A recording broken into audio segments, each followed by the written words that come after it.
Assalamualaikum warahmatullahi wabarakatuh. Alhamdulillah ala ni'ma'ih wa ala'ih. Wassalatu wassalam ala ashrafi anbiya'ih Sayyidina Maulana Muhammad wa ala alihi wa sahbihi wa kaffati awliyaih.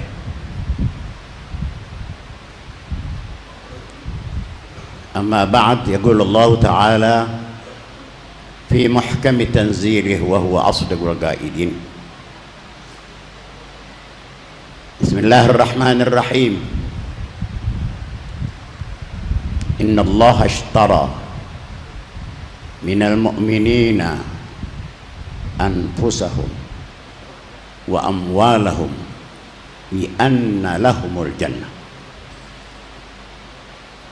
Wa qala ta'ala aidan wa man ahsanu qawlan mimman da'a ila Allah wa amila salihan wa qala innani minal muslimin. Sadaqallahu maulana al-azim.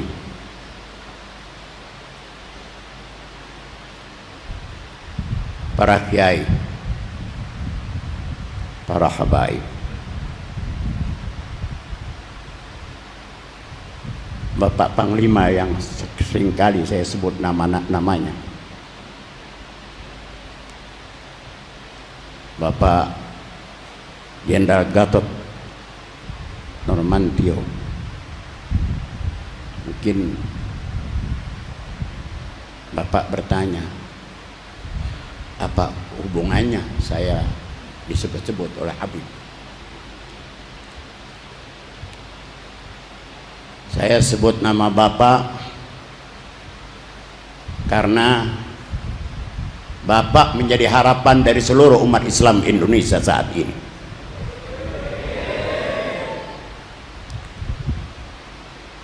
Bapak berani mengatakan bahwa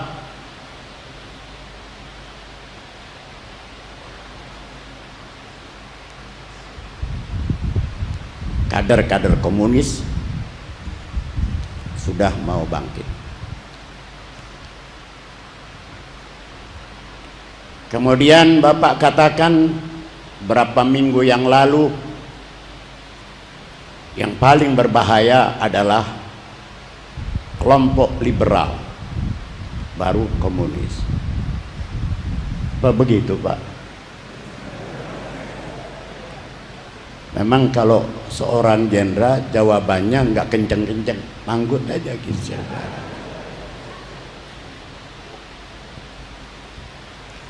Kenapa liberal lebih berbahaya dari komunis? Contohnya kata beliau, di negara barat orang-orang di sana sudah tinggalkan tempat-tempat ibadah mereka. Kalau sudah meninggalkan tempat-tempat ibadah, berarti mereka sudah tidak lagi senang kepada agama mereka. Kalau sudah tidak senang kepada agama, berarti mereka akan menjadi anti Tuhan, orang-orang yang tidak bertuhan. Baru yang kedua, komunis. Ya bodoh baik, liberal mau komunis bodoh baik, sudah saudara. Terima kasih Jenderal atas penyampaiannya, sehingga dalam beberapa kesempatan saya telah mendapatkan semacam motivasi dari Bapak. Hari ini murid-murid kesayangannya Habib Mundir memperingati guru mulianya, tetapi Habibnya sudah tidak lagi berbicara dengan saudara.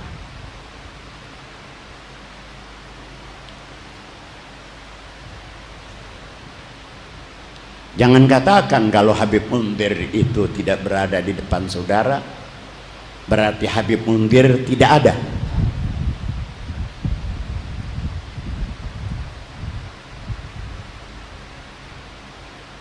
Percaya apa tidak kalau Habib Munzir itu bisa ada di tengah-tengah kita?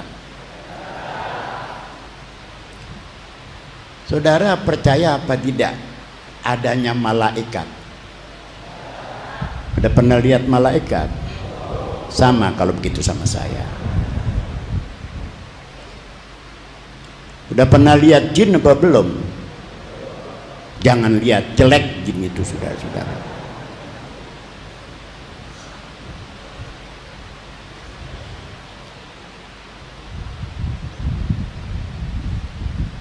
Walaupun Habib Munzir sudah tidak bersama dengan kita, tidak menutup kemungkinan bahwa beliau bisa bersama kita.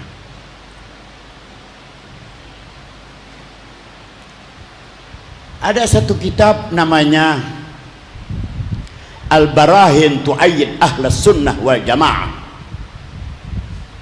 yang ditulis oleh saya punya guru almarhum Profesor Kiai Haji Raden Abdullah bin Nur.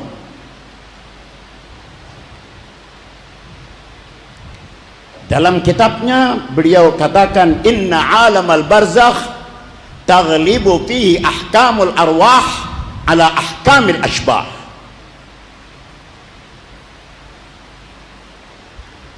Untuk mempermudah ditangkapnya apa yang saya akan sampaikan ini,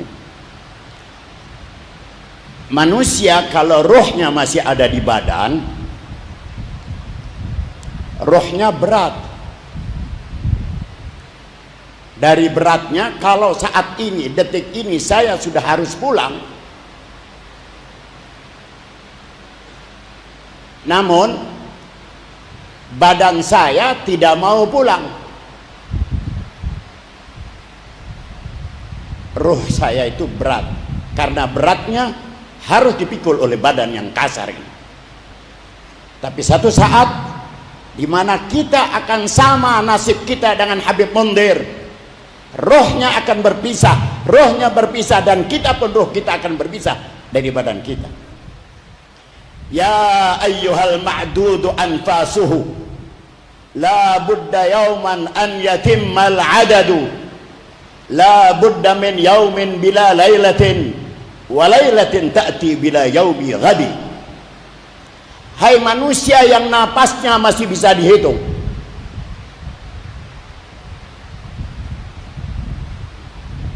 umur saudara boleh 100 tahun, masih bisa dihitung napas saudara.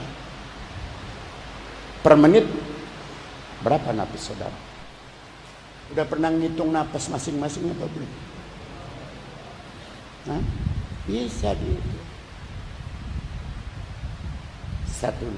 Satu saat hitungan napas yang pernah saudara hitung akan selesai. La budda min yaumin bila lailatin, pasti akan datang satu siang yang tidak kenal malam lagi, yang tidak pernah menemukan malam lagi. Kalau dia meninggal dunia di siang hari, siangnya itu tidak bermalam lagi. Walailatin bila yaumi ghadi, kalau dia meninggal dunianya di malam hari, tidak akan bertemu lagi dengan siang. Itulah yang dialami oleh guru kita Al-Habib Munzir, dan kita akan menyusul pada saatnya nanti. Kok nggak ada yang aminin, saudara-saudara?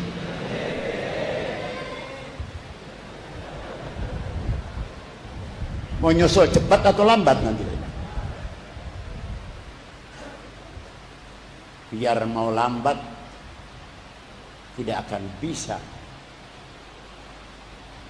dipungkiri lagi, itu ajar. Satu saat dia akan datang, mau atau tidak mau.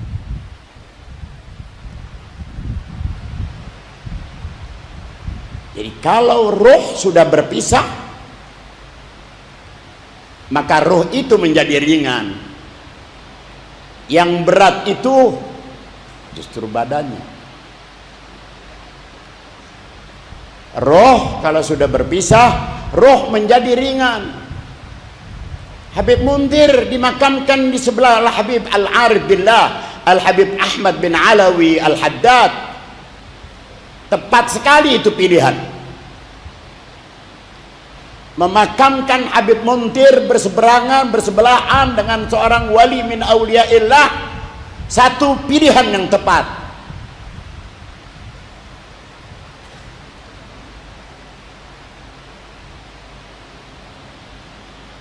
Apalagi dekat dari Masjid Al-Munawwar ini, tempat majlis taklimnya Habib Munzir. Sekalipun jauh, Habib Munzir akan mudah untuk datang kemari. Mengapa? Inna alamal barzakh taghlibu fihi ahkamul arwah. Roh manusia kalau sudah dia berpisah dari badan kasarnya, dia akan bisa pergi kemana saja selama rohnya itu tidak dipenjarakan oleh Allah.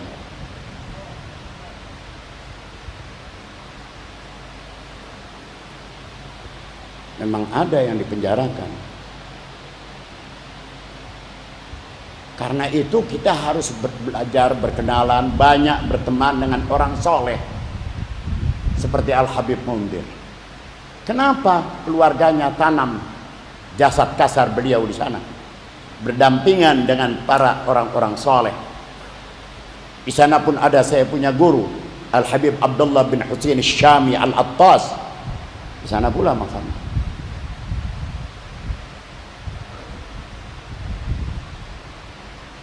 Saya kalau sampai tidak ada umur,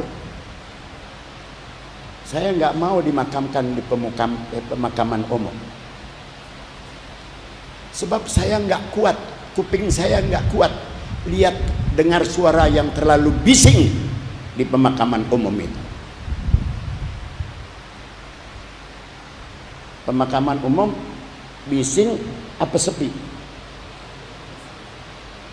Kuburan umum sepi apa rame?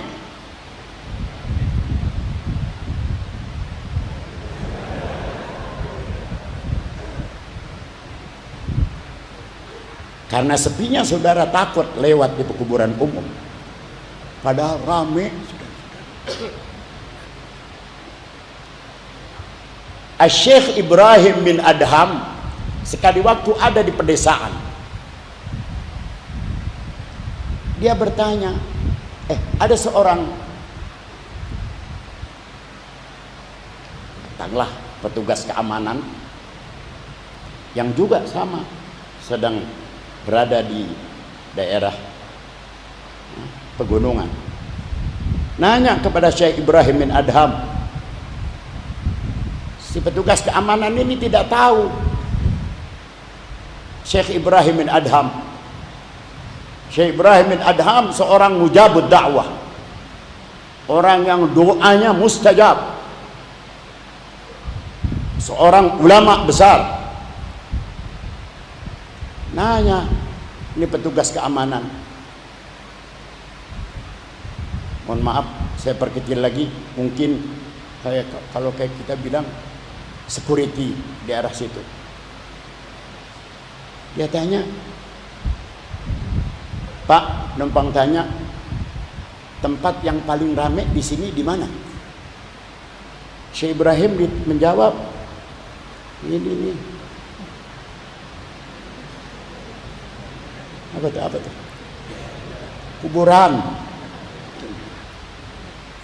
Marahlah security. Kuburan sepi dibilang ramai. Tampar, tempeleng itu Syekh Ibrahim bin Adham. Bahkan diseret ke kota.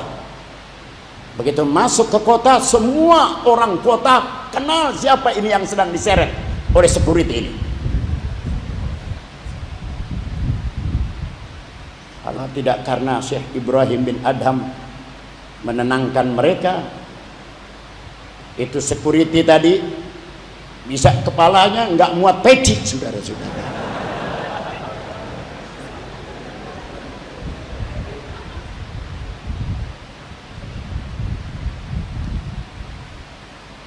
Akhirnya security ini minta maaf kepada Syekh Ibrahim.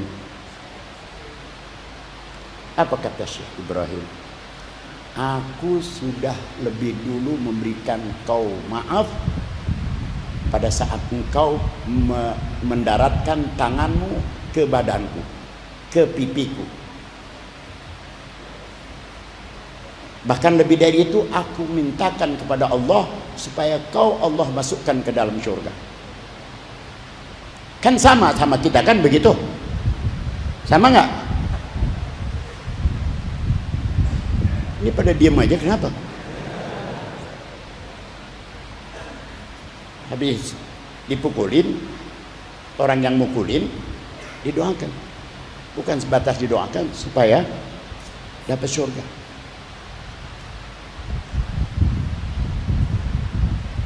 Beda kita sama beliau itu beda. Kenapa? Karena aku pada saat kau pukul aku, Allah berikan kepada aku kesabaran, sabar. Seperti Habib Mundir sabar. Saya lihat video beliau, saya lihat YouTube, saya lihat bagaimana Habib Mundir masuk ke pedalaman Irian. Numpang tanya, udah ada yang pergi ke Irian belum? Baik, anak baik. Jauh nih, sanawian. Ini udah ada yang pada pergi ke Irian, yang hadir semuanya nih. Emang duitnya nggak ada, mau ngapain? Udah ada.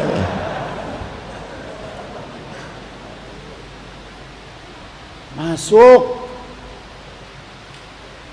Untuk apa? Untuk mengislamkan orang Irian. Satu saja orang Islam, orang di luar Islam masuk dengan sebab kita. Kata pengarang Miftahul Jannah Al-Habib Ahmad Masyhur bin Taha bin Ali Al-Haddad mengutip apa yang disabdakan oleh junjungan kita Nabi besar Muhammad. Satu orang masuk Islam di tangan kita, balasannya surga. Tanya diri kita, sudah berapa banyak orang di luar Islam masuk dengan sebab kita?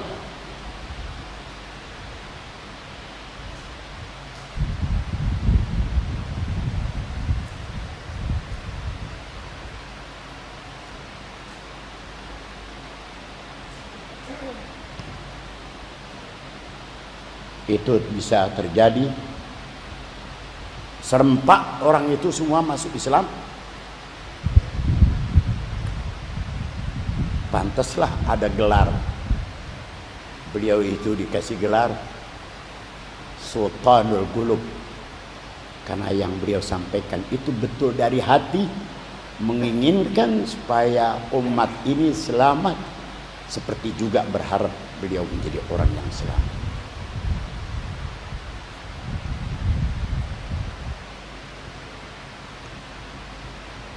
Ini kalau ngomong nggak mau berhenti nih saudara-saudara. Kalau ngomong nggak mau berhenti. Itu saya minta waktu. Boleh nggak bicara 1 jam lagi?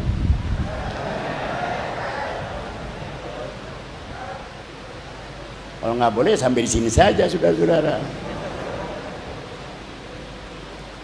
Tentu tidak bijaksana kalau ada Bapak Panglima, ada yang tua-tua, saya harus berbicara banyak. Kalau begitu, apa yang harus kita lakukan setelah Al-Habib Mundir tidak lagi bersama kita?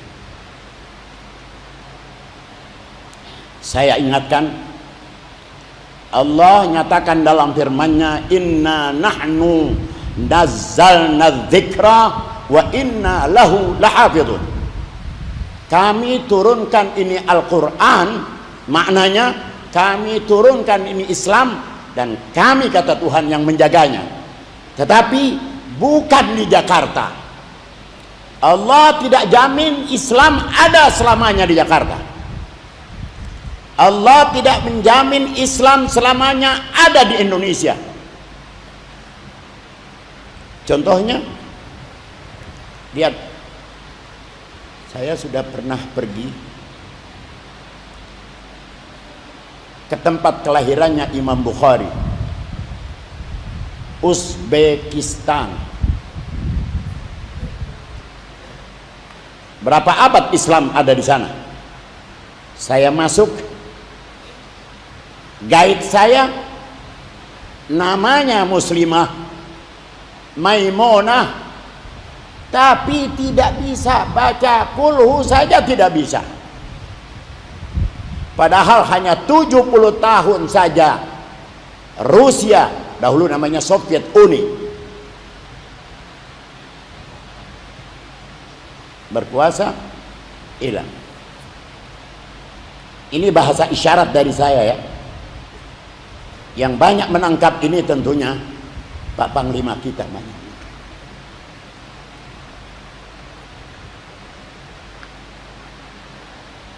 Karena itu generasi muda harus bangkit. Harus bangkit. Ambil oper, itu tugasnya Habib Mundir. Kalau beliau begitu bersemangat mensyiarkan ini agama sampai ke seluruh pelosok, bahkan ke mancanegara, saya inginkan kita semuanya jangan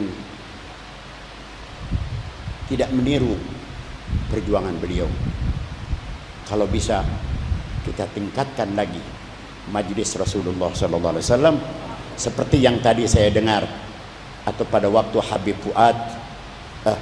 Nabil datang ke tempat saya, beliau akan membuka cabang-cabang di seluruh tanah air, bahkan di mancanegara.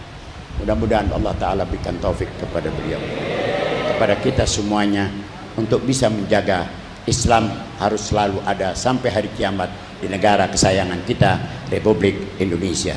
Wassalamualaikum warahmatullahi wabarakatuh. Walhamdulillahirabbil alamin. Assalamualaikum warahmatullahi wabarakatuh.